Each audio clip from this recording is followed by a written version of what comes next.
Quisieras y vayas, dicheras brutales. Así es su México. Así es el México. Así es la chera del sol. Quisieras y vayas, dicheras brutales. Así es su México.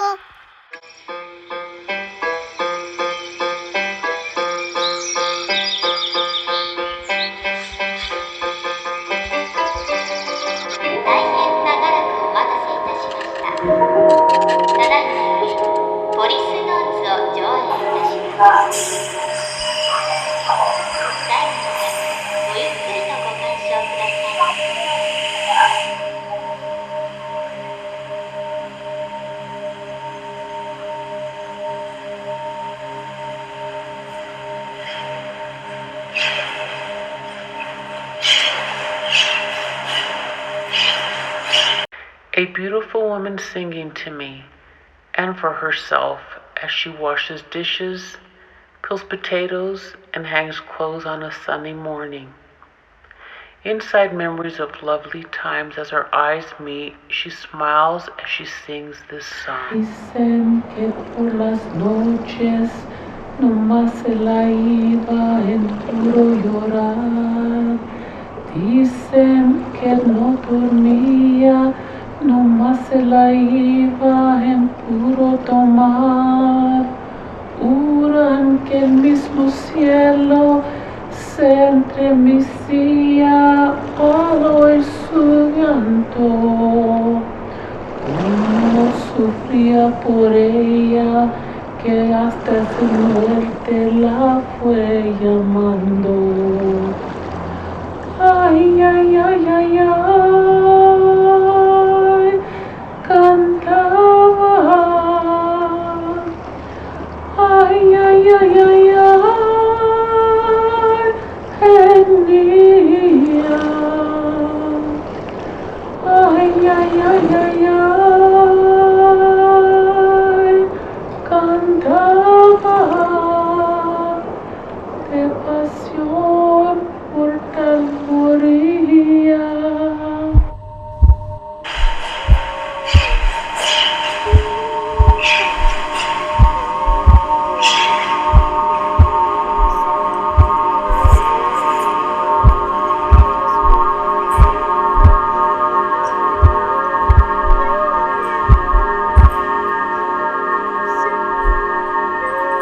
Come y calla.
Have these drills and they do the sirens like, and all of us had to get down from we had those little desks, and then just you had to get down.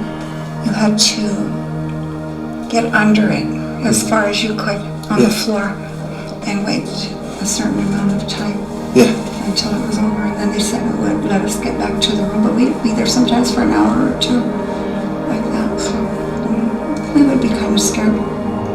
Not to death, because we didn't realize, we knew kind of what was happening, but we didn't realize how bad it could be, because as an adult, it's catastrophe, right?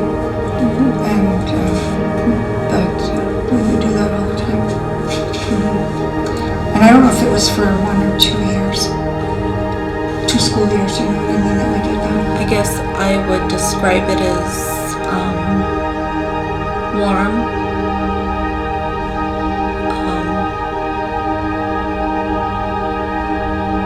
welcoming, without falter, comfort, peace, joy.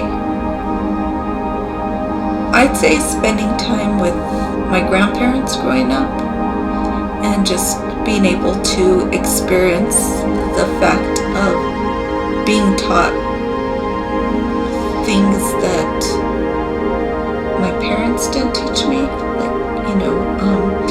and it wasn't that my parents didn't want to teach me, it's just their lifestyle was different than my parents' lifestyle. So learning something new and spending time with them, feeling that you're helping them, and that you're wanted and being cooked for and combed by somebody other than your mom. It's just, yeah, you feel it in their touch, you feel it in the food. I was molded by observing my surroundings and the people in those surroundings, and realizing the good things in each person that I liked and the things that brought me discomfort. That kind of helped mold me or teach me the kind of person I'd want to be. So I feel like I'm a good jumble of everyone that has played a little or big part in my life. It was interesting because unlike probably what my mom and dad experienced with their parents, I can't say like anybody like when I say my grandparents taught me things, they taught me things like as far as like being outside and doing yard work, or like my grandma Ortega was very like artistic, so coloring with her, trying, learning how to thread a sewing machine, how to stitch a straight line, learning how to embroider, stuff like that. As far as cooking, it was more of observing and seeing certain things and then just trying to replicate that. But I really never took a hand at cooking prior to like in high school.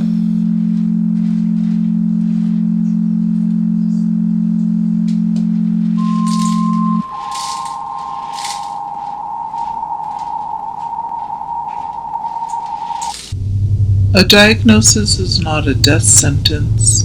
Though it may feel easy to embrace hopelessness, look ahead, fight against the prevailing current.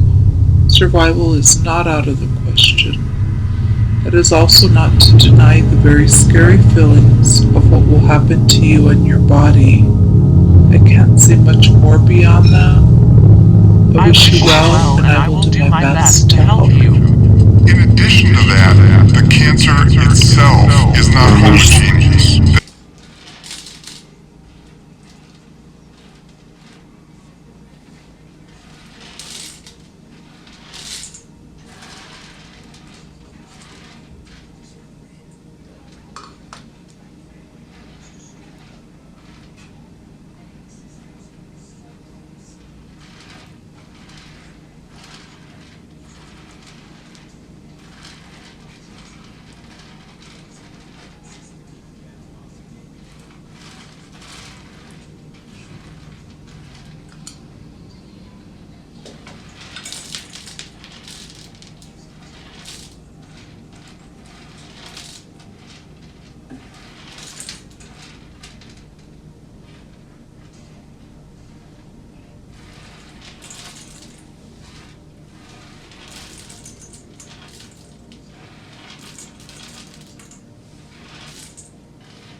My first memory, I don't know, I have to ask my mom, but I think I was like 3. I was little. And where the kitchen is, where my mom has that little tapestry that says our home or something, you know, where it has the outlet, that used to be a window there. And I remember we were moving into this house from a little casita that we used to live in, a small little casita. All like my brothers and I, except for your dad. And I started like worrying where my mom is, and this is like a different house, right? This wasn't even here, it was just that front part.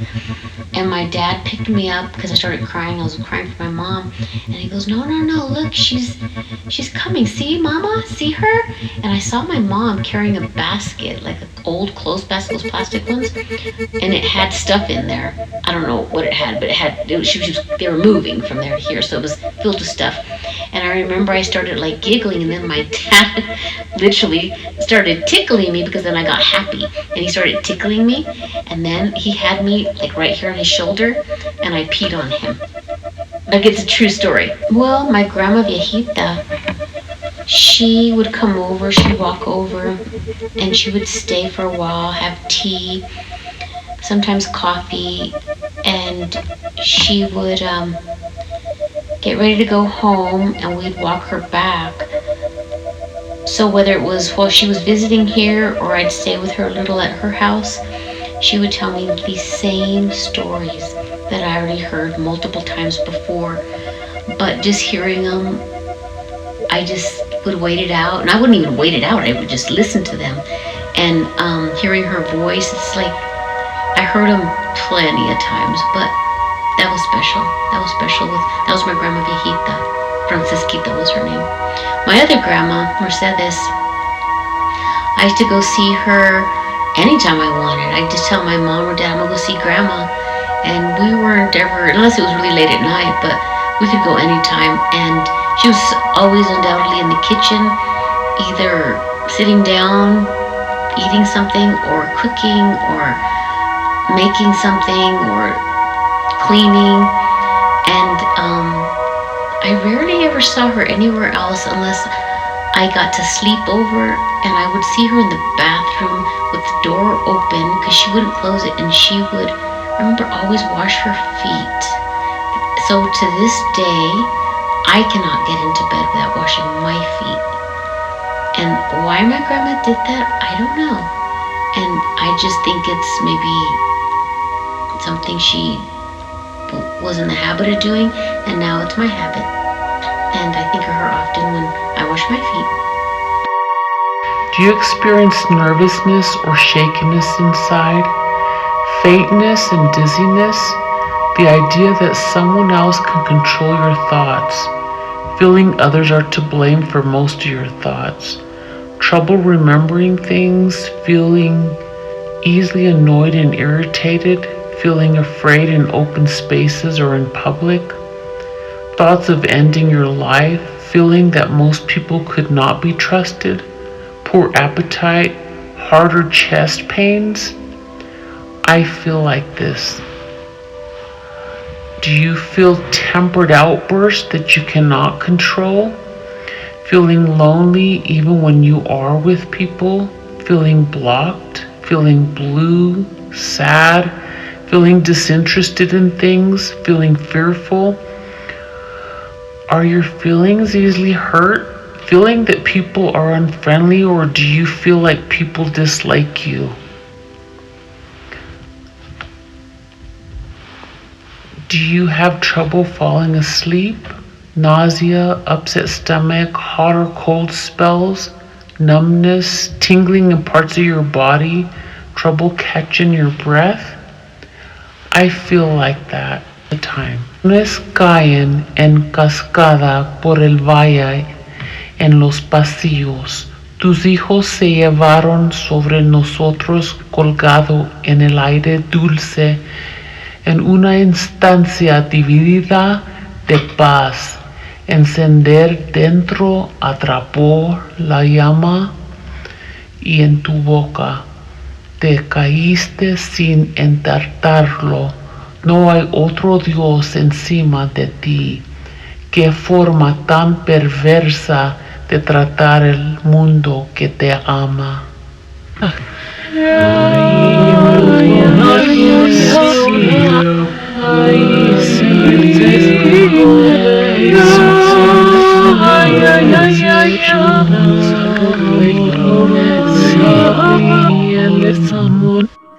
Yes, because then the fear wasn't so much based on myself, but the fear for my children and that nobody would hurt them. And it's like numb, and it's, how can I say? It's almost like you're paralyzed and you don't hear like things that could be going on around you. I guess it's like a paralyzing state to where you're not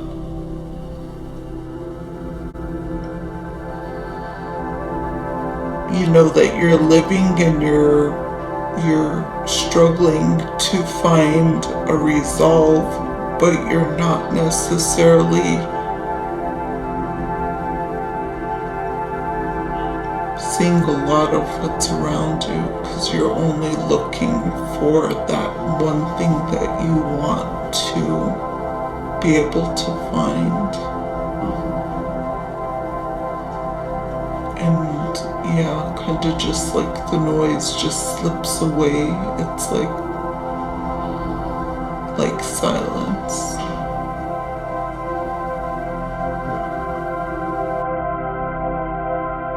Engulfing myself in people that brought me love and comfort, and basically almost using that as a distraction as to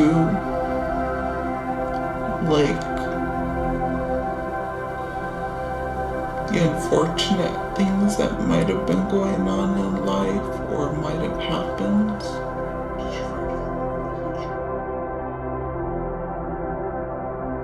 But, any of that pertained to stuff that could have transpired up until, maybe I got married.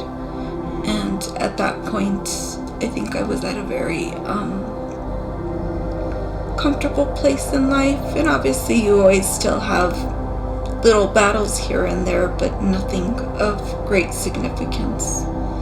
So, but yeah, I did feel peace with him, but I don't think we ever really had a heart-to-heart talk with anything I had gone through or was going through, but more so with himself.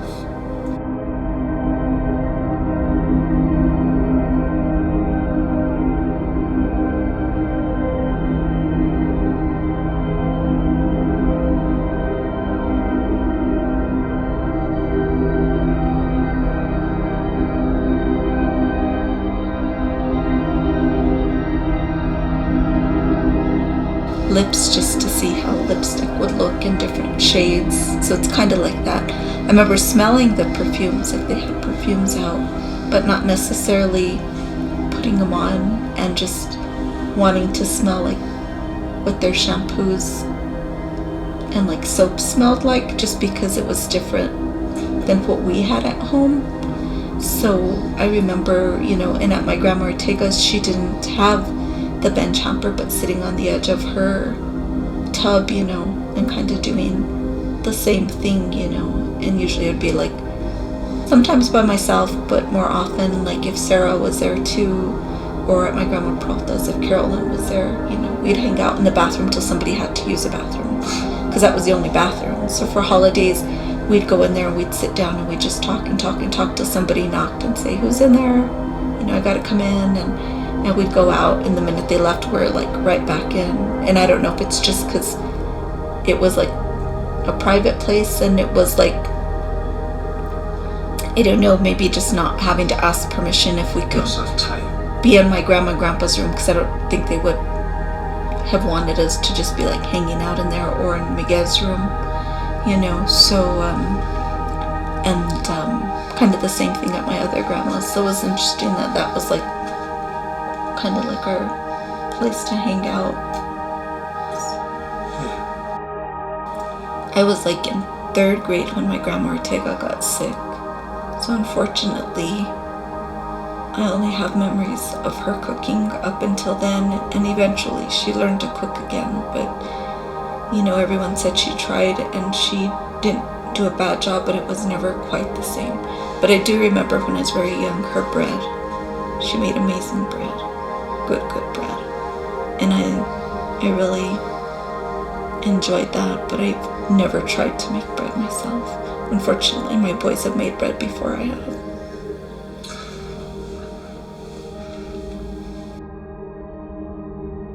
I always felt good and felt peace, but I don't know that I ever spent one-on-one time with anyone like in a significant way other than maybe my cousin Miguel. And he brought me peace. He's, I guess, one of the few people in my life that I can say I truly trusted.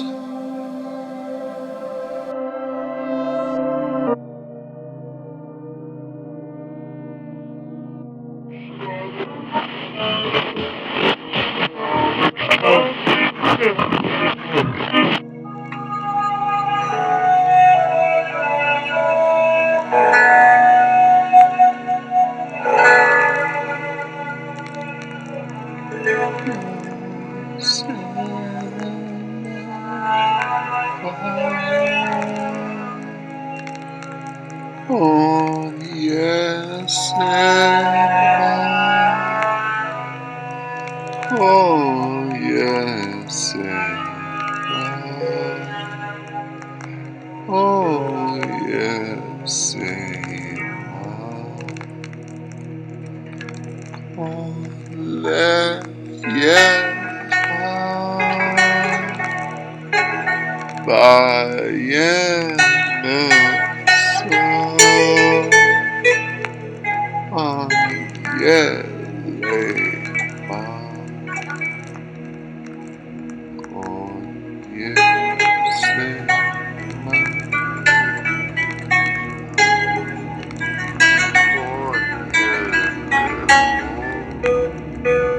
I remember taking a trip with my grandma and grandpa Peralta and my aunt Stephanie when I was young to go see my grandpa's family in Loveland. But unfortunately, I'm the type of person that would get car sick pretty instantly once in a car. So I just remember laying on the back seat, and I guess this actually would be a good example. Laying on the back seat on my aunt Stephanie's lap, and she just played with my hair, and I would always travel with, you know, ginger ale or Sprite and crackers to try and calm my stomach when I needed to, but I would usually just try and sleep till we got where we were going. And although maybe no words were exchanged, it was a good experience just because she made it comfortable.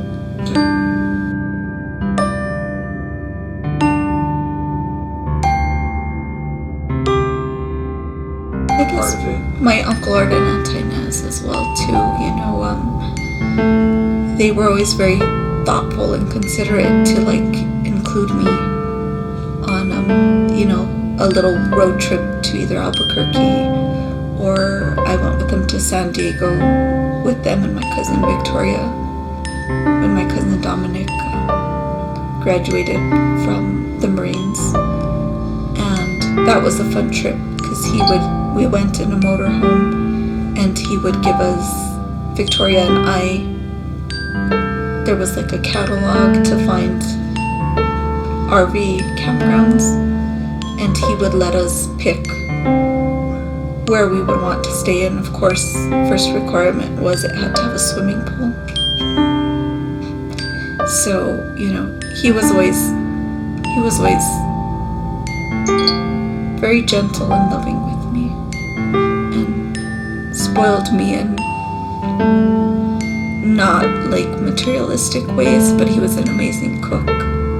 So he'd spoil me by like always having sopapillas when I was invited to dinner when I was in college, and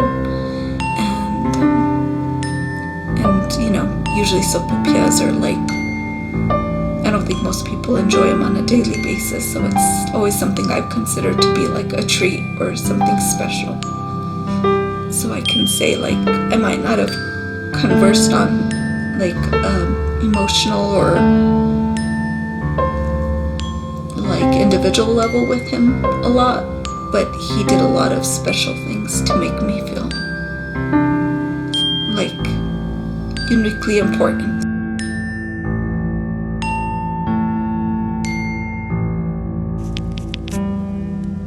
Maybe something that I always told you guys when you were little. An Iroquois creation myth. Long before the world was created, there was an island floating in the sky, upon which the sky people lived. They lived quietly and happily. No one ever died or was born or experienced sadness. Then the woman stepped onto the land. She sprinkled dust into the air and created stars. Then she created the moon and sun. The Sky Woman gave birth to twin sons. She named one Sapling.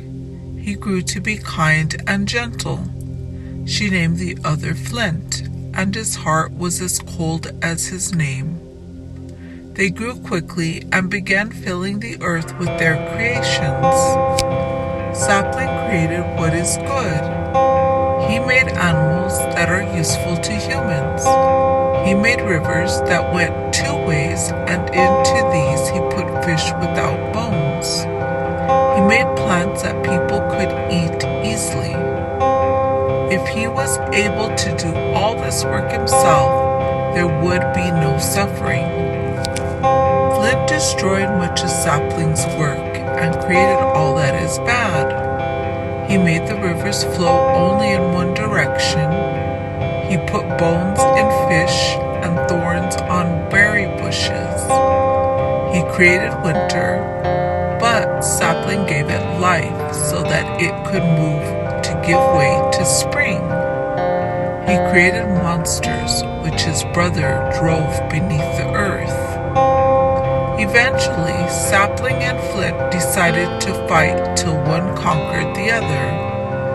Neither was able to win at first, but finally Flint was beaten. Because he was a god, Flint could not die, so he was forced to live on Big Turtle's back. Occasionally, his anger is felt in the form of a volcano. The Iroquois people hold a great respect for all animals. This is mirrored in their creation myth by the role the animals play. Without the animals' help, the Sky Woman may have sunk to the bottom of the sea and Earth may not have been created. No, my grandma Ortega would sometimes, she had like little, rings that were silver with like little turquoise embellishments or coral embellishments on them. And I remember Sarah and I, if they were out on her vanity, we would sneak and put them on, but we never stepped away from that area. We just wanted to see kind of how they looked on us, and bracelets or and stuff like that. Clip earrings were a big thing. I don't know if just a lot of people didn't have their ears pierced, so trying them on, but I can't say necessarily with consent. On that note, it's kind of interesting. I can't say I did that at my great-grandma's house, but it was really interesting, and I'm not sure what that means, but I always found like comfort and curiosity about being in somebody's bathroom. And all of the grandmas, like my grandma Peralta and my big grandma, which would be my great grandma, would be my grandma Peralta's mother, they had like little bench hampers in their bathroom. So I remember just liking sitting on those under the window, and they always had these, I don't know if they were like little sample like lipsticks and stuff, and I remember like, you know, putting a little on my fingertip and trying to dot it on my lips just to see how lipstick would look in different shades.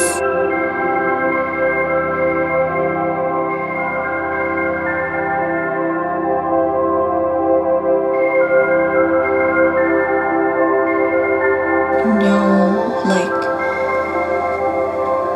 doing something that maybe upset my mom or my dad, and realizing the feelings that you caused somebody to feel because of either what was said or done, and not liking to know that you're responsible for that.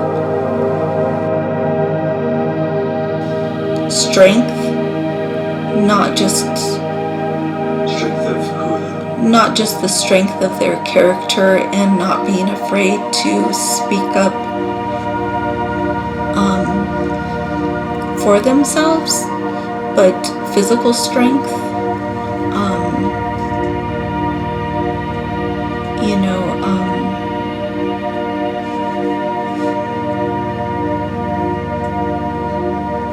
creativity, you know, like I say, my grandma Ortega, I always thought of her as being very creative throughout her life, even with the health struggles that she had in her midlife. You know, she didn't continue to sew, but she continued to knit and to embroider, and she was a very talented artist before she got sick. So I admired her ability to be creative in so many different aspects.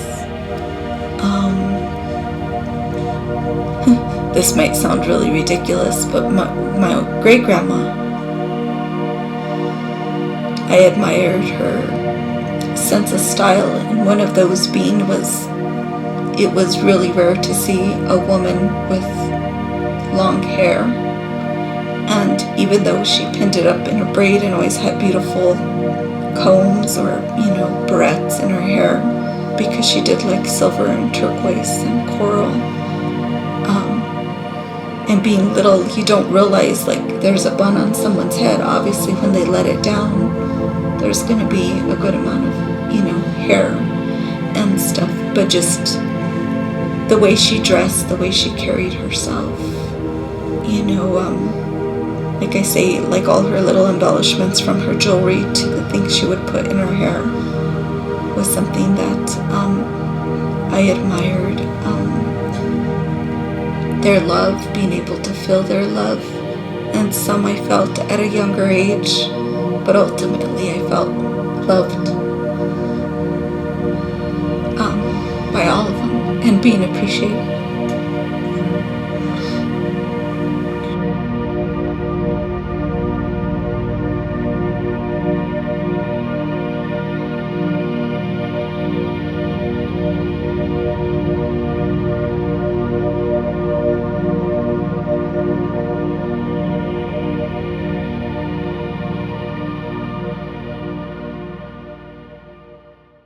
This is only a test.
It really happened.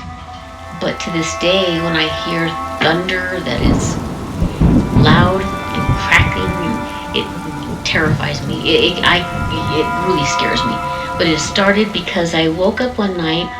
It was like early evening, and the house had already gotten dark, but no one was in the house. And I was looking for my mom and my dad, my brothers, and it started raining. But before the rain, there was thunder, and I was terrified. It was raining by this point, and I knew I had to get to my grandma and grandpa's, which they lived just out, just walking distance.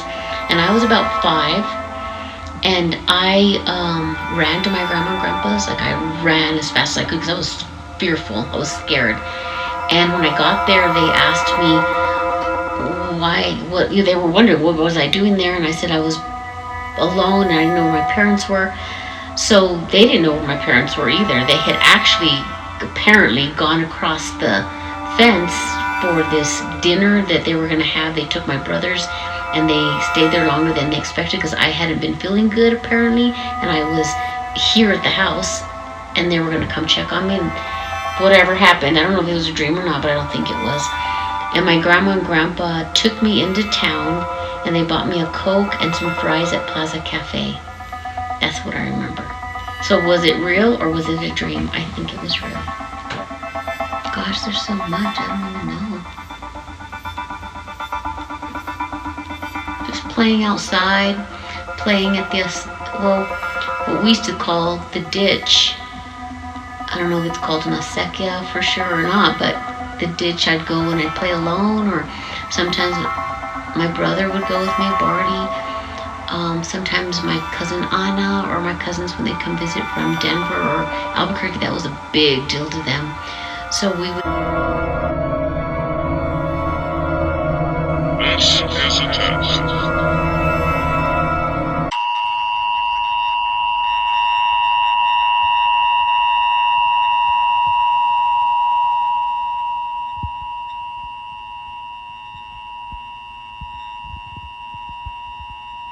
go and we'd play there for hours. My mom just knew I was in the ditch. And no one was worried that we would be back there because we'd get in the water, we'd take our shoes off, or we'd get in with our shoes in the summertime with sandals, but pretty much barefoot. That was a pastime. That was like my refuge. And if I could still go there, I would, and I have, and I get that same feeling of that was just like a different world, a different place. I love that place. Because we've been there. Mm-hmm. I love it. It's different now, though. Love is a gift from heaven, and love is happy, and it feels good, and it's warm, and it's always there.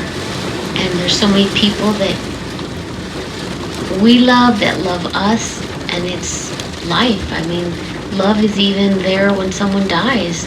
Love, you can just think of the person and remember what they look like, and you get that same feeling of warmth and happy and good. So love is life. Life, that's how I would describe it. Happy, warm, comforting, and it just makes sense. Fear is hard to describe.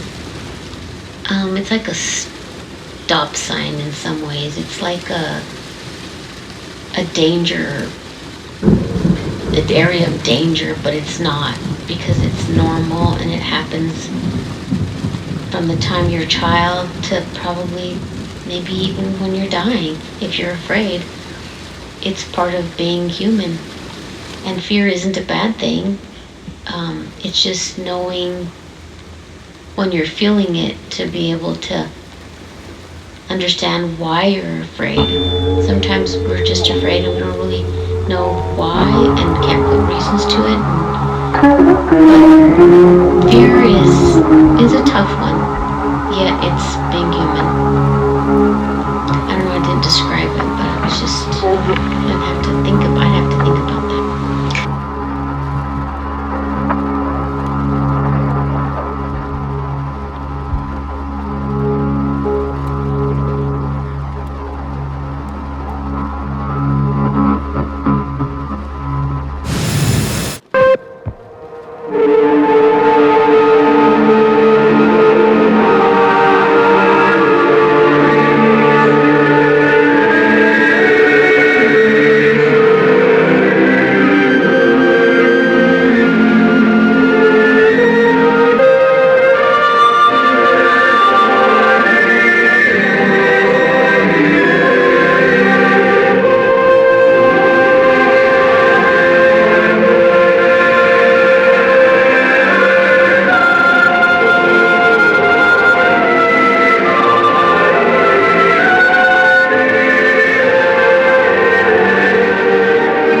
espanta. The one who sings scares his problems away. Sing your troubles away. I was happy to be lost because I didn't feel so sad anymore. It was a strange place. It was hard to figure out which way to walk. So I decided to go one way, and then I remember changing my mind, and I went another way because the sun felt brighter going that way. And I was already getting cold, and I didn't know really where to go, but I wasn't sad anymore because I knew if the sun kept me warm, I could keep walking till I found a place that felt cozy. Escuchaste ese chiste. What you have seen before you is false. In a whisper you will find the clearing, a place where one can be, bend with the mesh needle and knot. In a sudden drop you will find yourself dizzy and confused. It's okay, you will be okay, I am sorry, I must excuse myself. En el que llore el ojo, encenderse. But there was just so much sand around, and this wind started blowing, and I just couldn't see. Then I started getting scared, but it wasn't the same kind of being fearful that I used to have when I wasn't in that place where I was trying to find my way. Really, the memories I have of my life are hard to even think about, but the one thing that makes it better is my grandma. She was amazing. So the memory of my grandma Mercedes when she died is one I wish I didn't have. Because I remember my grandma Mercedes and her cute, like little, kind of like smile that it was almost crooked but perfectly perfect. It was beautiful. And her whole face would smile, her eyes would sparkle. So I just kept walking, and then I finally saw my house, and I went in there, but no one was home. Then I couldn't figure out if I was having a dream or it was real. And I decided, because it was dark and it was cold and I started getting that fearful feeling again, that I would go see my grandma Miguelita. And she always had like a house that just smelled good, and there was always a little something to eat, and she just was warm, and I would sit by her and just feel safe and that I needed to just stay there.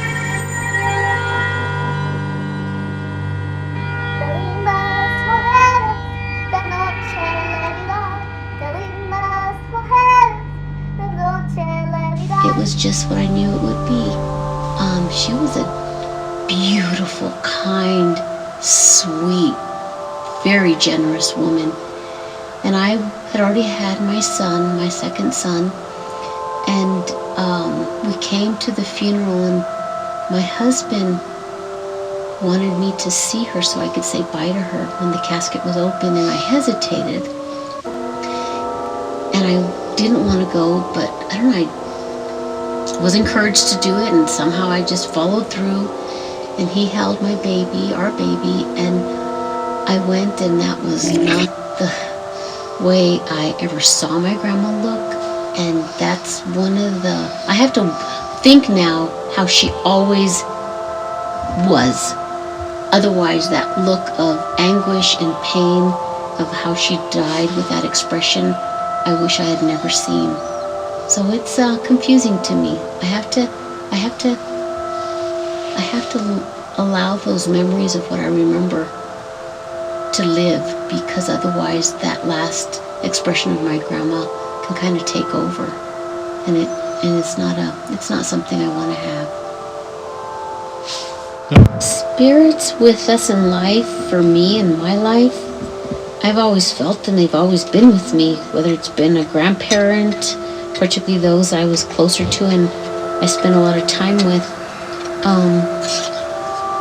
And I have different experiences. I even have a spirit of one of my ex-bosses who was in my life for a little over 10 years till she passed away.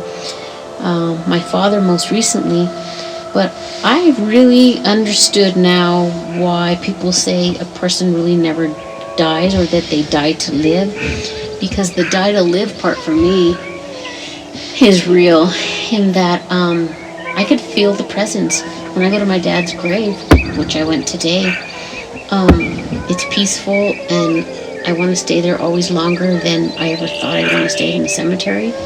But my dad is with me when I'm getting out of my car to go into my house at night, when I'm in my casita practicing my dance, and then I need to go back into the house to start dinner or whatever it may be.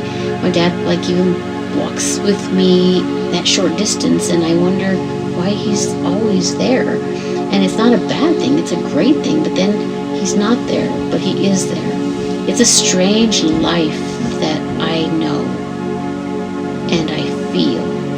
I can't see anything, but I feel his existence. I feel, sometimes when I see pictures of elders that died long ago that I didn't even know, I can sense their spirit, but I can't really say I knew them well, or do I know why the spirit is there, but I think, and I feel life never ends.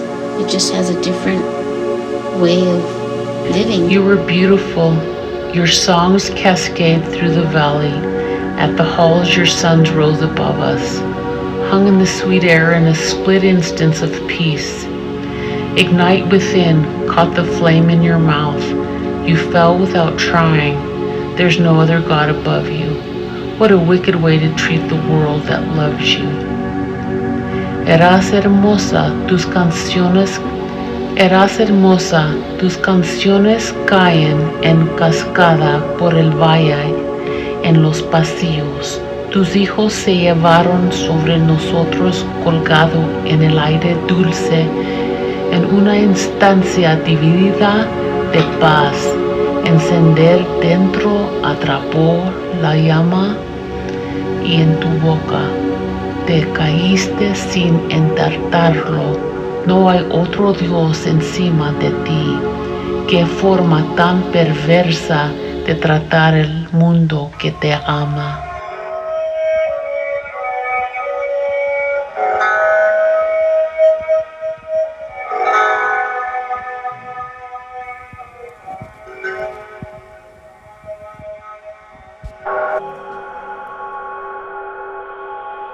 Take from my bow and aim the sun above our feet. El Señor es mi pastor, nada me falta. En prados de hierba fresca me hace descansar. Me conduce junto a aguas tranquilas y renueve mis fuerzas. Me guía por la senda del bien, haciendo honor a su nombre. Aunque pase por valles temorosos, ningún mal temeré, porque tú estás conmigo, tu vara y tu bastón me dan seguridad. Me preparas un banquete para enviar de mis adversarios. Perfumas con un ungüento mi cabeza y mi copa está llena. Tu amor y tu bondad me acompañan todos los días de mi vida y habitar por siempre en la casa del Señor. No, that's okay.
Oh Dios, a quien alabo, no te quedes callado, porque hombres salvajes y engañosos han abierto contra mí su boca.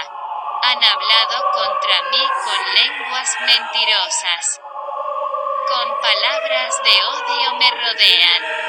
Me atacan sin causa. A cambio de mi amistad me acusan, pero soy un hombre de oración. Me devuelven mal por bien y odio por mi amistad. Designa a un malvado para que se le oponga. Que un acusador esté a su derecha. Cuando sea juzgado, que sea declarado culpable y que sus oraciones lo condenen. Que sean pocos sus días, que otro ocupe su lugar de liderazgo. Queden huérfanos sus hijos y viuda su mujer. Que sus hijos sean mendigos errantes. Que sean expulsados de sus hogares en ruinas. Que un acreedor se apodere de todo lo que tiene. Que extraños saqueen los frutos de su trabajo. Que nadie le muestre bondad ni... Is not homogeneous. There may be 3 or 4 or 5 or 6 different slight variations in the cancer cells that are there. People ask why? Why does my cancer not go away? It shrunk by 70%. What's wrong with the other 30%? Well, it's probably a different subtype of that cancer, which is going to require a different kind of treatment. There are 3 primary therapies for cancer: surgery, radiation, and chemotherapy. Surgery works by directly removing the tumor. Radiation therapy provides X-rays to kill individual cells, and the chemotherapy provides chemicals that can kill those individual cells, but they have side effects. The best therapies that we can produce really are the result of optimizing the amount of tumor that we can kill by any treatment and minimizing the amount of damage that we cause to the normal cells that would be affected by that treatment. Well, I liked Alma a lot. I looked up to her a lot because she was young and had her own. She was working on her own. She wasn't married and didn't want to get married. She was happy, and she is happy still, and did well for herself. Yet I didn't want to be single. I didn't want to live alone. It's boring to be alone, I think, forever.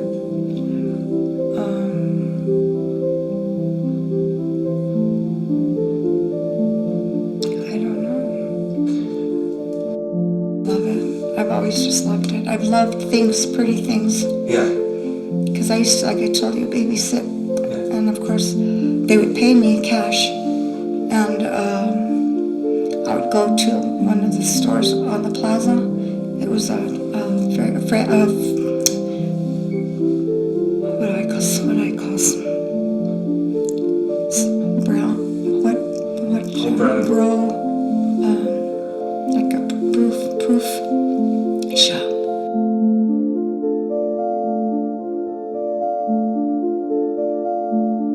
Because they used to have one what do you call? I don't know what it used to call. A soda fountain, yeah, where you could go, and they had a jukebox even when we were like in early teenage years. They'd have a jukebox in there, and so we'd go in with and I wouldn't eat lunch, so I could do that, listen to the music and have a Coke, and with my friends, and we'd do that, and then we'd walk together to back home because they lived in our neighborhood too. Walk together home, and that every day.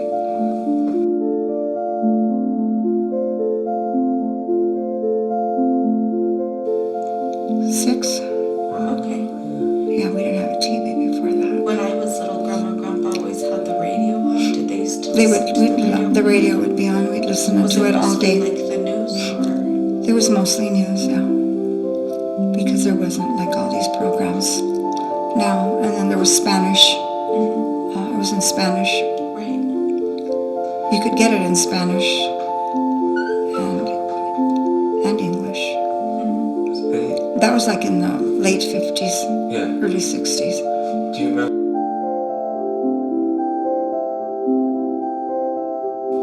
Well, I only knew it because I would hear them talking, and I knew what it meant, what they were saying.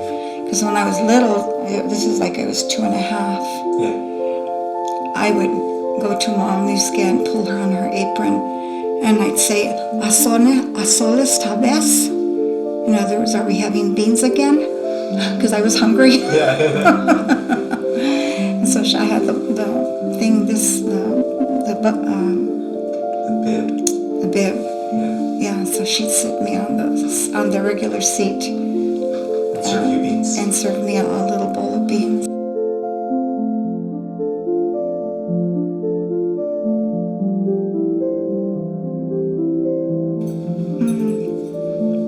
Probably before my first communion, before that.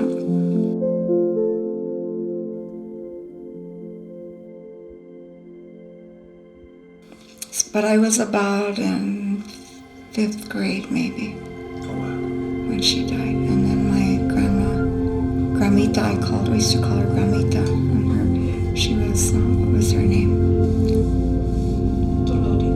Doloritas was her name. Oh, Grandpa Tove. He's here, Cuesta, in Cuesta. We would call her Gramita, because that was little grandma. Because it wasn't offensive. Mom would let us call her that, so we would call her that.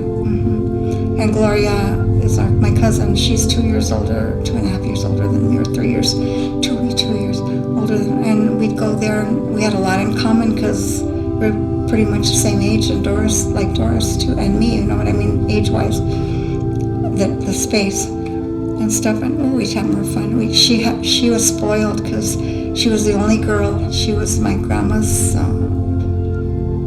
granddaughter too. But throughout there, her mom lived with her grandma and grandpa all her married life, because she got married way late in age.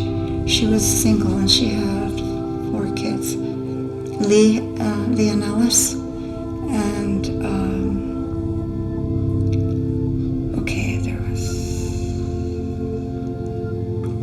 And that was who's Celtes? Your first communion, you had to go. Yeah. If you wanted to make your first communion, if you didn't go, they didn't let you make it because you weren't ready.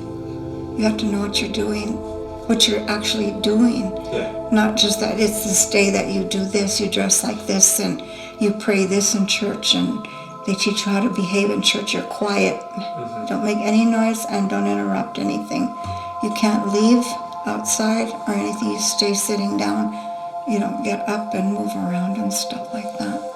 So that's how they get you ready first. And then we'd go into the church and then sit as a catechism class, and you had to be quiet.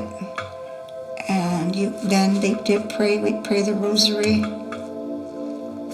And then later on, the next grade, Father would say Mass after that. And so we were there all that long. So about 2 hours and stuff like that.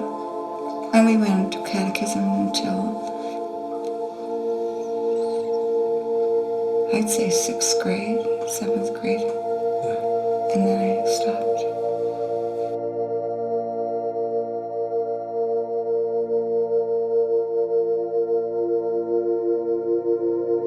Mom didn't. She says, I don't care if you want to, you're going. So we'd go. Yeah. There's some pretty ones. They still have them in the Bible. In the books that they have. The song books, or that, you know, it has the Mass written down in sequence, what the first thing the priest is doing, and then the second thing they do, and third, and so you can follow and you can see what they're doing, and then you understand when you go to church what they're doing. We understand what they're doing. They're not just up there doing whatever they feel like doing, stuff like that, yeah. And you had to graduate from that first part before you could go on to the second, because if you didn't know your first part, you stayed for the next term and do that again. In catechism. And so when you learned it, you could move up. So some people didn't make their first communion until they were 10, 11, 12, because they didn't make it till then, because they weren't ready. I would if I was singing with a group, but I didn't want to sing By alone. yourself? I was always shy. I didn't want to be in front of anything. But did it make you feel like happy when you sang with others? We were with our friends, and then we would, at catechism, we would do that stuff, and then we would walk home after catechism. So we'd walk home with our neighborhood friends. So we didn't walk home alone either, so we were safe.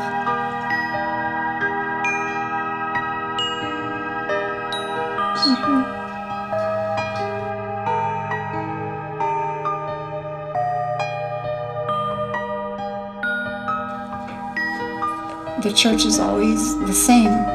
You go in quietly, you find where you want to sit, you sit, you kneel down, say your prayer. You don't have to, but we hold down the kneeler and say a couple of prayers, and then sit down until the Father gets there and starts Mass. And then we follow the Mass in the booklets, whether it's the readings and responses and the singing.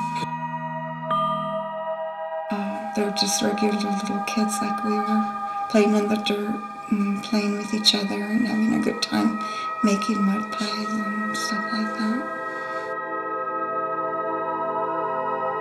Beans and chicos and sopapillas or tortillas or buñuelos with the honey. Like pie, I like to make pies, and I make all kinds of pies, but I do like prune pie because you don't see it hardly ever. Not often anyway. And if you find it, you're going to pay a pretty penny for it. Yeah.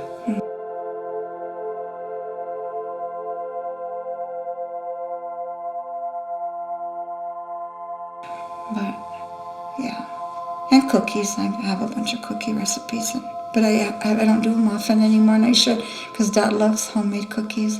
And I like cookies, but it doesn't have to be homemade. I like something sweet, but small, like a cookie or something like that, but not necessarily.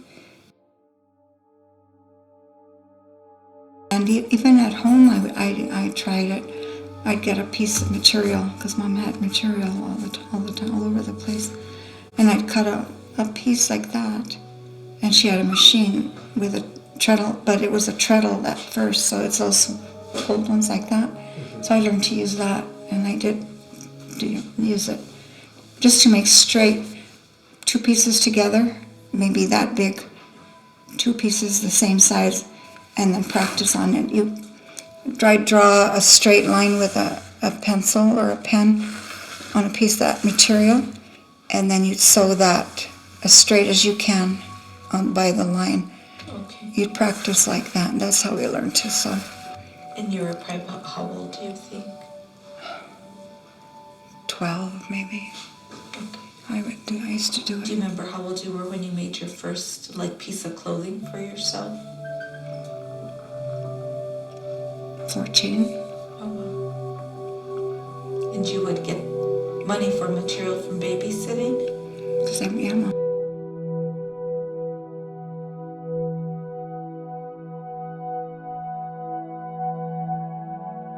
Allowance of any kind anyway.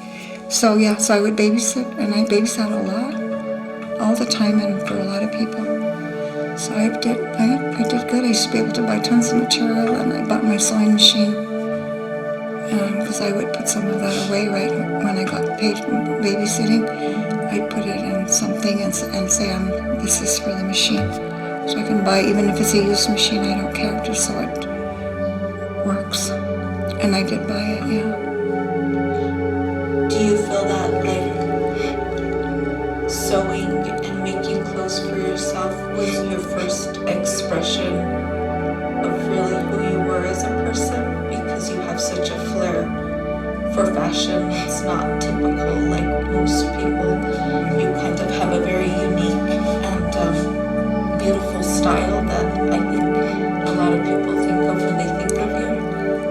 Well, like, do you feel like I just learned to look. I mean, looking at so many things, they call them bolts of fabric.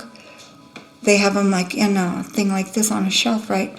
And you can see the material, and then you can pull it out and open it up a little. They don't want you to open up too much, because then you could lose your thing and it'd be all over the place. Right. And see if you like that, what material you like. And I would buy a piece of, say, 2 yards. Just 2 yards is a number, because I figured I could make something big and something small and medium, or 2 mediums or whatever with it. So I didn't picture what I was going to use it for all the time. I just would buy it because I liked the material or the color. I would do that and buy the edgings too, like those crochets and the laces for the border under, the borders, or what you call them. I'd buy them all the time. And when I was babysitting, I would buy material and that stuff, so I could buy more material and buy shoes and boots, and I bought myself a ring, and then so I got into the jewelry thing, and I had tons of jewelry. Yeah. And that's what I like. Yeah. One of my favorites. I don't know, we're whispering like if we're being taped. It's okay. Oh, you come back again, Hito, okay? I'll see you soon. Okay, bye, Hito.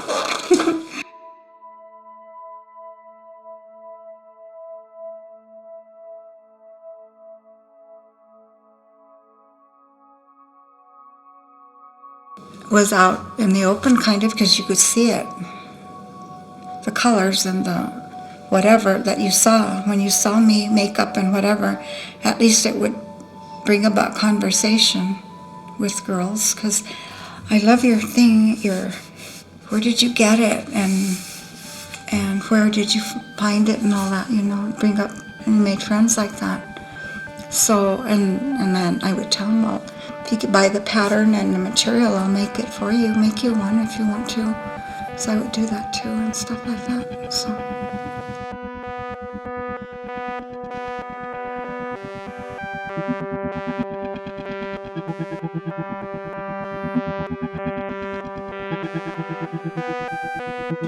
It was hard at first because I went to 7th grade, I think. There. 8, 9, 10. Or 8th, 7th grade, I think. It was different because there you had... I thought I saw the crown, the fragment of truth in between your tooth. It's just a glimmer in the shadow. Sing softly. He's the one that was always bugging me. Like spitballs, throwing spitballs and little airplanes, and when I walked to the lunchroom, he'd be kicking my shoes back here like this, just being travieso. That's what he was always doing that, so. And then finally he asked, "You want to go for a Coke?" And I go, "Yeah, let's go." And so we'd go for Cokes after school, and he'd walk me home.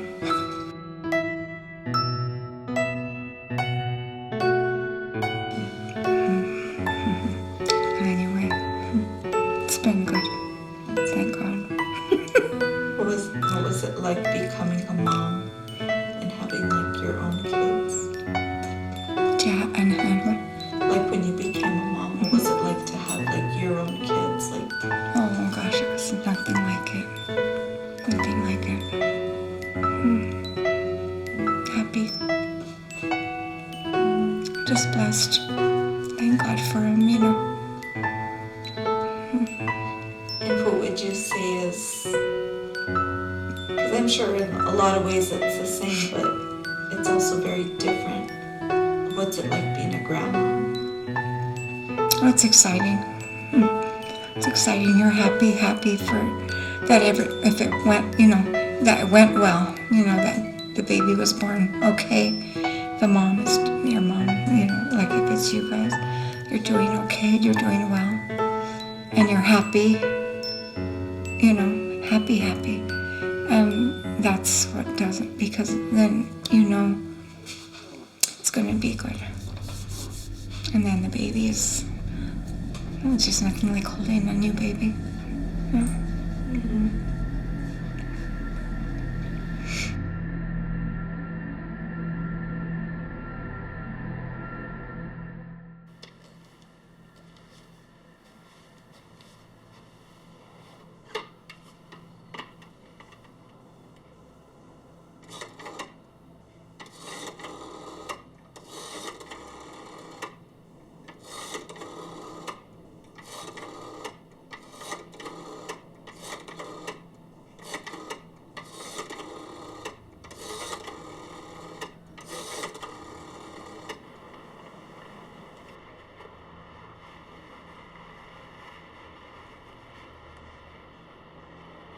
Hi, mijita. Hi. How are you? Oh, were you finishing your homework, your school? Oh, good girl. Yeah. Well, I called to tell you, mijita linda, I tried to get everything arranged to go see you and spend your birthday and see you playing your guitar for the school assembly you were telling me. Yeah. Oh, it was an assembly? Oh, okay, I see, okay. Well, I can't go. I'm so sorry. I'm so sorry. I know, but I will try. And I'll try for Easter, okay? Okay. But I am sending you a package. Yeah. And I took it today, just a little while ago. So you could be getting your package hopefully on your birthday. Yeah. It's a surprise. I'm not gonna tell you. But I'm so sorry. I'm so sorry. My heart hurts too. But I love you. I love you, and call me and send me pictures, okay? And I'll see you soon, I promise. I love you, mijita. God bless you. Bye-bye. Okay. I love you too. Bye-bye.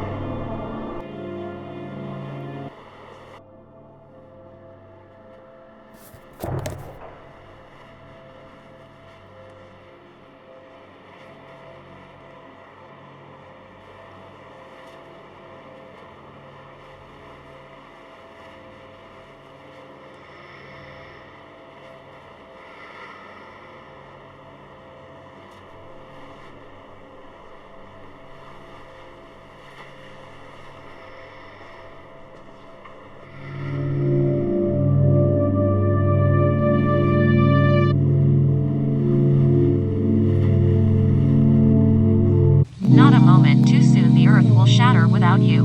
For man sometimes loves suffering terribly much, to the point of passion. Cada día hay una factura en la mano. Cada día hay una raíz en nuestras palmeras. Cada día la sangre acarcia la corona de espinas. Cada día una lágrimas protege mis temores.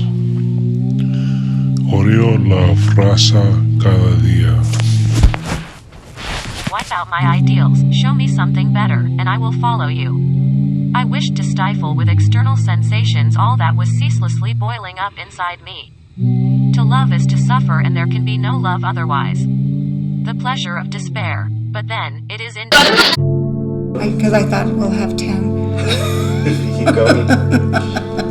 Well, I would get pregnant very easily, so I knew I would have a bunch. So I was all, I don't think so. Yeah. Because where are we going to put them? And we don't have that kind of money to be buying a big old house of 10 bedrooms and all of that, you know.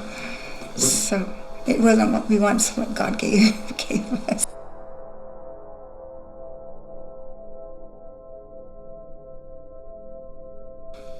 Happy because everybody, you're all so sweet and beautiful, and I wouldn't have it any other way. I wouldn't change anything.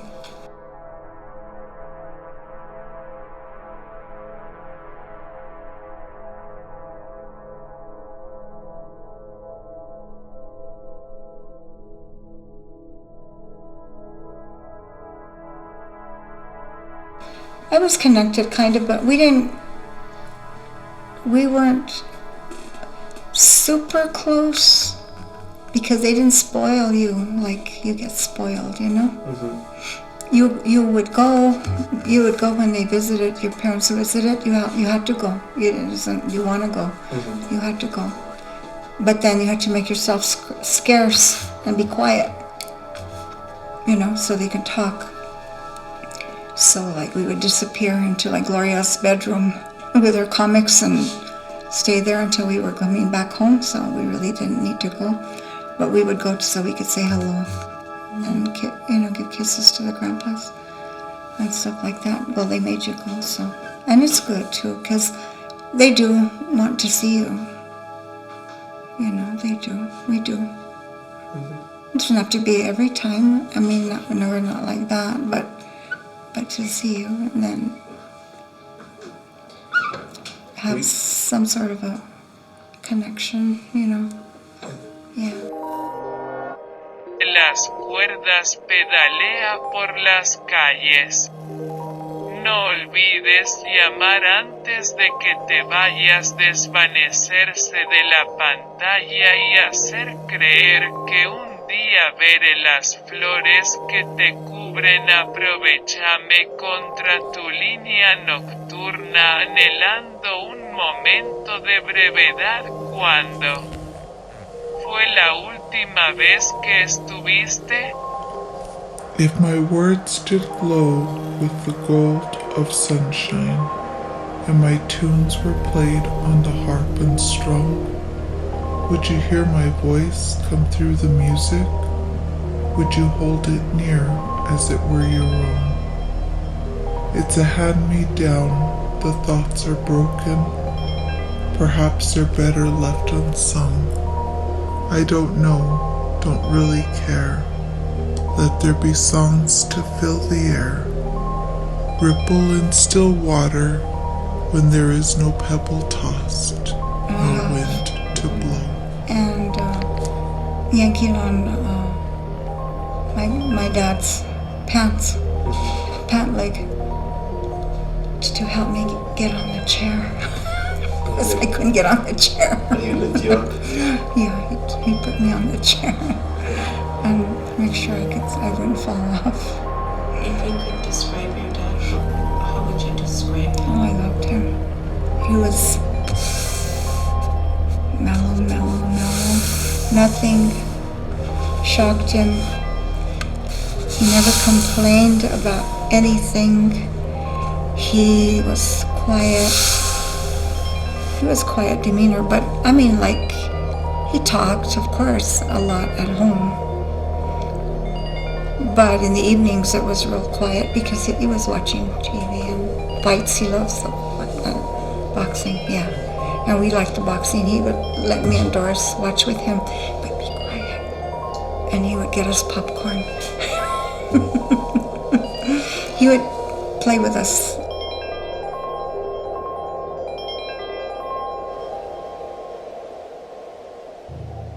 He's just a gentle guy, really sweet man.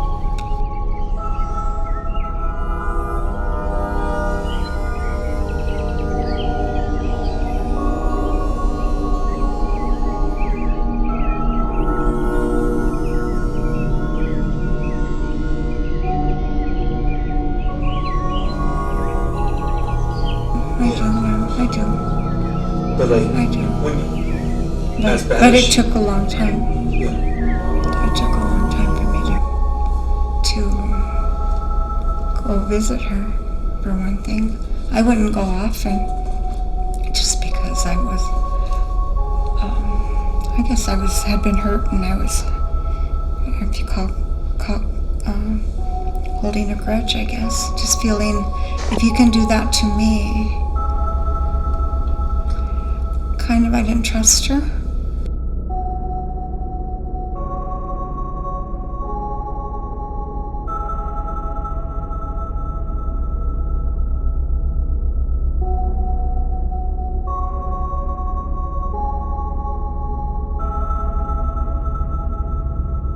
People say, well, they can only have one. So I'd give you one, and then you guys are all like, you know, I'd sneak in another 3. Like, but eat it in there. Yeah. I do that. So it doesn't kill you. You're a kid once. What you have seen before you is false. In a whisper you will find the clearing, a place where one can be. Bend with the mesh and needle the knot. In a sudden drop you will find yourself dizzy and confused. It's okay. You will be okay. I'm sorry, I must excuse myself.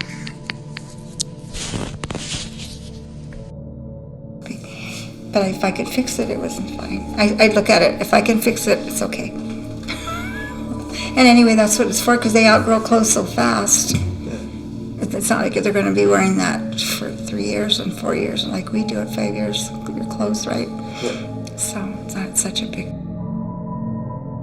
No, we had to do that. We've had to do that with you guys. When you were having children, we would sit down and tell the kiddos that you know, because you were showing and everything, that there's a little baby in there.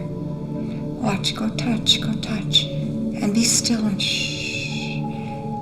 And you can feel like if there's a little butterfly or something in there, like little something moving, and they would stand there like quiet, and their eyes are doing like this. and they said they would, but they didn't, you know. But really, but it taught them to be, when you have a baby, you have to be quiet, or unless you want to deal with a lot of crying. Las sirenas, ¿por qué estoy llorando? En los aullidos y jadeos perdiste la pista, llévame a través de los huecos, Nestlé, el pliegue me parece repleto, sin consideración, camina con fuego en la palma, tira de... It's your everything. Yeah. It is. Yeah. It is. Without your family, I think, for me, I would be lost. Because if you're just by yourself, I don't like being by myself for long periods of time. Alone, you know? Just the TV or whatever, every day the same. I couldn't handle that. Yeah, but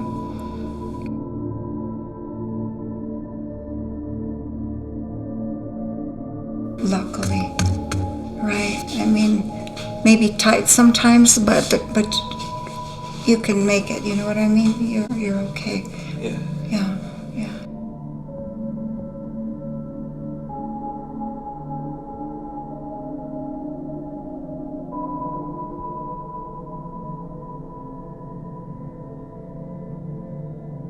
I just feel real close to God right there.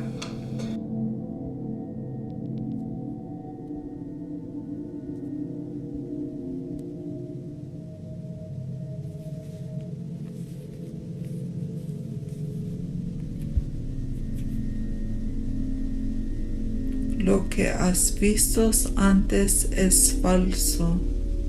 En un susurro encontrarás el claro, un lugar donde uno puede estar, doblar con la malla y pinchar el nudo.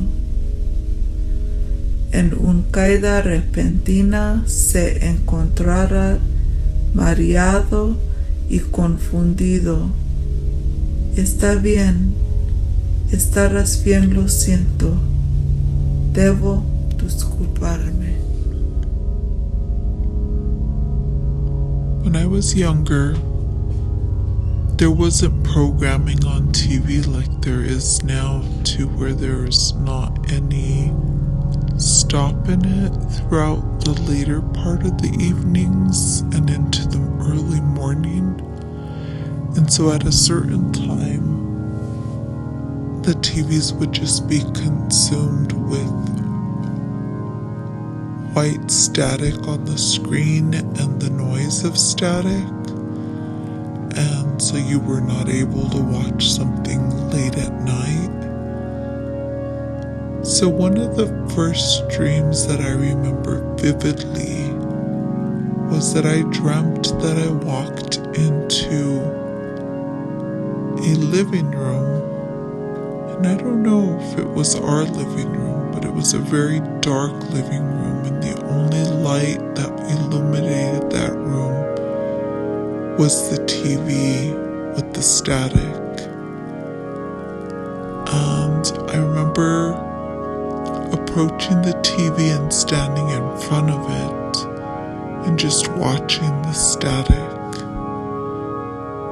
I'm not sure if there was any connection to that dream and me being intrigued with TV, but then fearful, like the memory that I talked about related to monsters and wanting to watch those movies, but also being very nervous and scared and not brave enough to do so. And that's probably the only part of that dream that I actually remember. But I remember always having to go to sleep at night with the room light on overhead.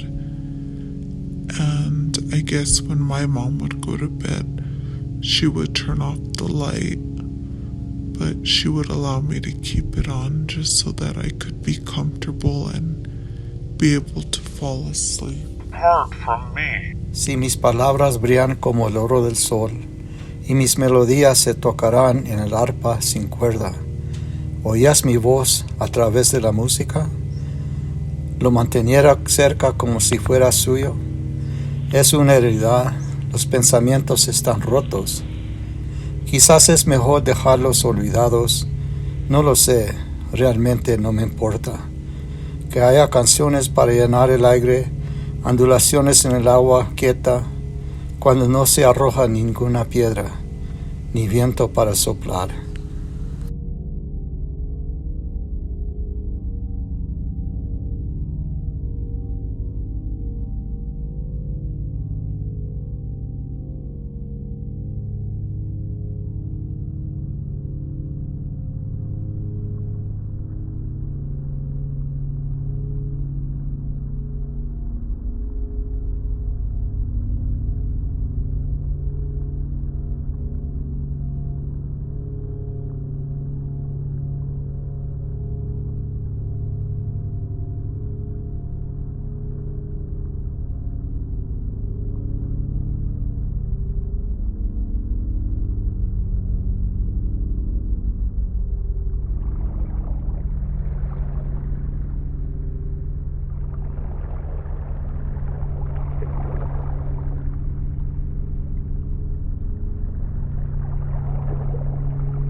Dios te salve María, llena eres de gracia, el Señor es contigo, bendita tú eres entre todas las mujeres, y bendito es el fruto de tu vientre Jesús. Santa María, Madre de Dios, ruega por nosotros pecadores, ahora y en la hora de nuestra muerte. Amén. Dios te salve María, llena eres de gracia, el Señor es contigo. Bendita tú eres entre todas las mujeres, y bendito es el fruto de tu vientre Jesús. Santa María, Madre de Dios, ruega por nosotros, pecadores, ahora en la hora de nuestra muerte. Amén. Dios te salve María, llena eres de gracia, el Señor es contigo. Bendita tú eres entre todas las mujeres, y bendito es el fruto de tu vientre Jesús. Santa María, Madre de Dios, ruega por nosotros pecadores, ahora y en la hora de nuestra muerte. Amén. Gloria al Padre, y el Hijo, y el Espíritu Santo, como era en el principio, ahora y siempre, por los siglos. Gloria al Padre, y al Hijo, y al Espíritu Santo, como era en el principio, ahora y siempre, por los siglos de los siglos. Amén. Maybe something that I always told you guys when you were little. Be good to each other, because the world is a hard place. Have friends. Friends are important, but friends will come and go. But your family is forever.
Que van a ser